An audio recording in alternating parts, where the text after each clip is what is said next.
जालना शहरातील धनगर समाजाच्या उपोषण स्थळी खासदार कल्याणराव काळे यांनी दिली भेट।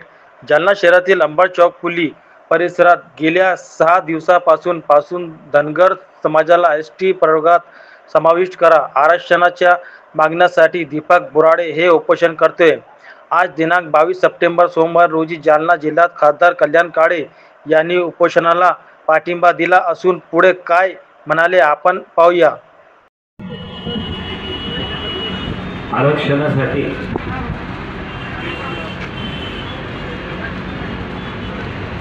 समाजाचे धुरीण किंबहुना समाजासाठी ज्यांना कनवळ आहे त्यांनी लोकशाहीमध्ये परमपूज्य डॉक्टर बाबासाहेब आंबेडकरांनी आपल्याला जे घटनेने आंदोलन करण्याचा अधिकार दिला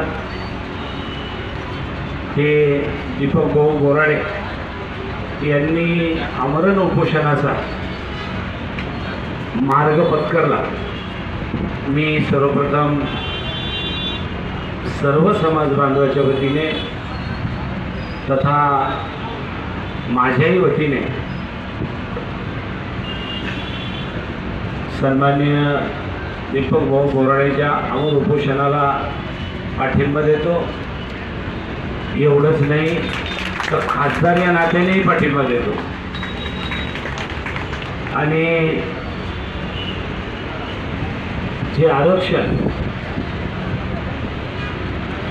ही मागणी काल परवा लोक आरक्षण मागायला लागले किंवा वर्ष 2 वर्षापूर्वी चळवळ आरक्षणाची सुरू झाली अशातला भाग नाही। अनेक वर्षापासून धनगर समाजाची मागणी आहे की आम्हाला एसटीतून एसटीमध्ये टाका। खरं तर रास्त मागणी आणि अपेक्षा दीपक भाऊ बोराडेंनी आणि सर्व समाज बांधवांनी गेल्या अनेक वर्षापासून ती मागणी आणि साधी गोष्ट होती, देशभरात धनगर समाज एसटीमध्ये आहे का तर आहे। हिंदी भाषिक पट्ट्यामध्ये आपण तिकडे धनगर म्हणतो, आपण त्याला धनगर म्हणतो। द आणि र हा उच्चारातला फरक आहे, परंतु केंद्रातलं सरकार त्याला मान्य करत नाही, राज्यातलं सरकार त्याला मान्य करत नाही। ही दुर्दैवाची बाब आहे। तिकडे धनगराला आरक्षण आहे आणि इकडे नाही। म्हणून मी खऱ्या अर्थाने राज्यातले मुख्यमंत्री आणि समाज कल्याण मंत्री या दोघांनाही विनंती करेन की आता समाजाचा अंत न पाहता तुम्ही दिलेला शब्द फक्त पाळा। 2014 जेव्हा काँग्रेसचं सरकार होतं तेव्हा आरक्षण देऊ शकलं नाही हे मान्य करावं लागेल आणि म्हणून आपल्याला सत्ता आली, तुम्ही आम्हाला सत्ता आमच्या हातात आणून द्या, आम्ही पहिल्या कॅबिनेटला तुम्हाला आरक्षण मान्य करू आणि तुम्हाला आरक्षण देऊ असं बोलल्यानंतर 2014 ते 19 राज्यामध्ये सरकार असताना 5 वर्ष मुख्यमंत्री म्हणायचे मी दिल्याशिवाय राहणार नाही आणि त्यावेळेचे आदिवासी मंत्री म्हणायचे, विष्णू सावरा नावाचे आदिवासी मंत्री होते, ते म्हणायचे अजिबात दिलं जाणार नाही। जो माणूस संवैधानिक अधिकारावर मुख्यमंत्र्यांच्या विरोधात एखादं स्टेटमेंट करतो ते किती योग्य आहे? तू मारल्यासारखं कर, मी रडल्यासारखं करतो, हा धंदा गेल्या अनेक वर्षापासून 2014 ते आता 25 पर्यंत या राज्यामध्ये सुरू आहे। म्हणून त्याच्यावर मी भाषण करणार नाही। मी इतकंच म्हणेन, आता समाजाचा अंत न पाहता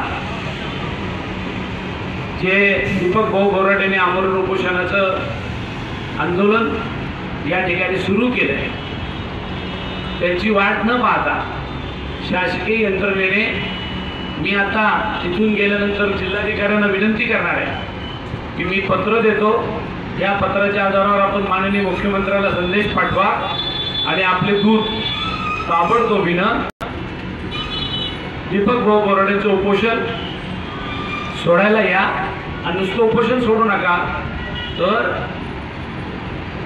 एनटीतून एसटीत टाकलंय असा आदेश घेऊन या मताचा मी आहे. शेवटी ही समाज भावना आहे आणि समाजातल्या गोरगरीब मुलांना शिक्षणामध्ये आरक्षण मिळत आहे, नोकरीमध्ये आरक्षण मिळत आहे. त्या निमित्ताने जो समाज आहे खऱ्या अर्थाने मेंढ्याचं पालन पोषण करणार आहे, गुरंढोरं चारणार आहे, वाडी वस्तीवर राहणार आहे, या समाजाला ते आरक्षण देणं हे क्रमप्राप्त आहे. आणि म्हणून मी खऱ्या अर्थाने आपली भूमिका इथं विषद करायला आलो. आमचे सहकारी आता बोलताना म्हटले, काळेसाहेब तुमची तर भूमिका सांगा, परंतु आपल्या पक्षाची भूमिका सांगा. माझ्या पक्षाची भूमिका हीच असेल, परंतु तरीसुद्धा मी आपल्याला एक गोष्ट सांगतो की आमचे प्रदेशाध्यक्ष हर्षवर्धन दादा सपकाळ हे आपल्या शेजारच्या जिल्ह्यातले आहे, यांनासुद्धा मी हा विषय कानावर टाकणार आहे, त्यांनाही भूमिका घ्यायला सांगणार आहे. मला दीपक भाऊ बोराडेला एका गोष्टीत त्यांनी मला आकलन करून त्याला सुट्ट करून सांगितलं की आम्ही एनटी 3.5% आहोत, नाही द्यायचं ना तुम्हाला एसटीतून आरक्षण, तर त्या एसटीच्या आरक्षणाच्या मर्यादेच्या बाहेर आम्ही 3.5% आहोत, एनटीमध्ये आहोत. हे 3.5% वर एसटी टाका आणि त्या 3.5%ला वेगळा ग्रुप मोजा, ब करा, आमचं आरक्षण आम्हाला राहू द्या, त्यांचं त्यांना द्या. किती साधा सोपा प्रश्न आहे, तो सोडू शकतात ते, परंतु द्यायची नीतिमत्ता असावी लागते. आणि म्हणून खऱ्या अर्थाने आपल्या सगळ्यांना आपण सगळेजण जिथं कुठं आपल्याला प्रयत्न करायचे तिथं मी आपल्या सोबत आहे. मग ते शासन दरबारी असू दे, जिल्हाधिकारी कार्यालयात असू दे, विभागीय आयुक्ताचं कार्यालय संभाजीनगरला असू दे, आपण तिथे जाऊन सुद्धा मोठ्या शर्तीने प्रयत्न करायचं काम पडलं तर निश्चितपणाने करेल. मी दीपक भाऊ बोराडेंना विनंती करेन, आपण तब्येतीची काळजी घ्या, डॉक्टरच्या सल्ल्याप्रमाणे काय आहे काय नाही ते बघा. समाजाला आपली गरज आहे, म्हणून तब्येतीची पण काळजी घेण्याची तितकीच जबाबदारी आपल्या सगळ्यांची पण आहे. म्हणून इथे येताना गर्दी करणं, एखादा इन्फेक्शन झालेला पेशंट इथे येणं, त्या हिशोबाने ती काळजीसुद्धा आपण सगळ्यांनी घ्यावी, ही नम्रतेची विनंती सर्व समाज बांधवांना करतो.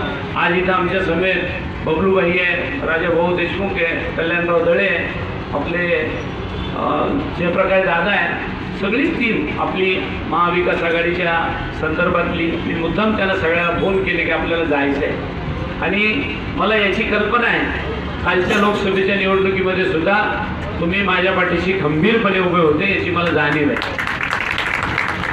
आणि त्याच्यामुळे आपण सगळ्यांना एक शब्द निश्चितपणाने पुन्हा देतो, आपल्या या समाज बांधवाच्या या समाजाच्या मागण्यासाठी मी आपला खासदार या नात्याने 100% आपल्या पाठीशी आहे.